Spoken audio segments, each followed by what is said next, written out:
streets social media manoswera nchiona kuti nyaya dziri kufamba sei. Ndinayo nyaya ndoda ndisvitse kwamuri imoza kuti chii chiri kuitika handiti asi ndisanda kuzivisai kana uri munyowani usati wasubscribe paSaint TV kana uchiripo kuti usubscribe turn on your notification bell so that every time we upload a video, every time patinoenza nyaya dzichipisa, you will be notified.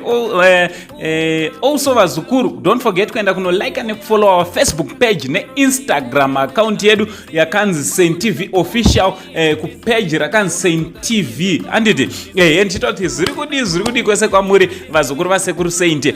Zvakare vazukuru ndichida kukuzivisai kuti sekuru ndivo vave manager wa Mama V handiti. Mama V anozikanwa zvakare nokunzi Admire Mushambi, uye aimbozikanwa nokunzi Mosha TV. Aiwa ndichiti makorokoto nekuti chimuti chiri kwatiriwo pari zvino handiti. Tichida kutenda macelebrities avo vari kutigamuchira nebasa ratiri kuita, vari kugamuchira zvatiri kuita zuva rimwe nerimwe. Aiwa kuna Mama V ndichiti thank you very much nekuru yenyu nekuvimbawo kuti ndinogona kufambisa basa kuenda mberi.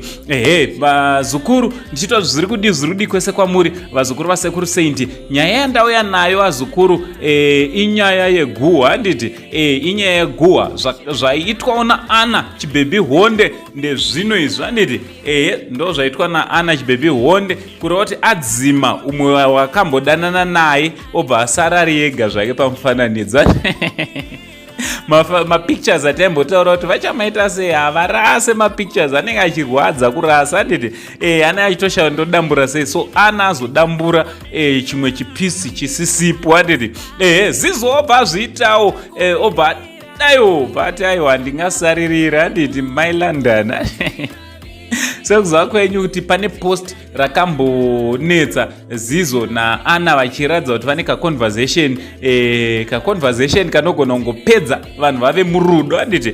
Mukanocheka kumapages avo muchanokaona kaconversation ikako. Aiwa ndozvandati muzvionere zviri kuitika mastreets esocial media. Zvinopera mushere kana kuti Ana naZizo vanogona kupedzisira vave nyama imwe handiti.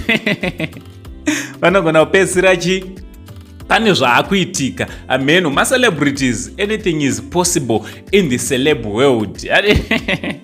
Ndozvandazokuratidzai nekuzivisai zviri kuitika nemapost anyorwa nevaviri ava. From Uncle Saint, the only Zimbabwean uncle. Ngatitaurira necomment section kuti munofunge nezvenyaya iyi. Ndichiti much love.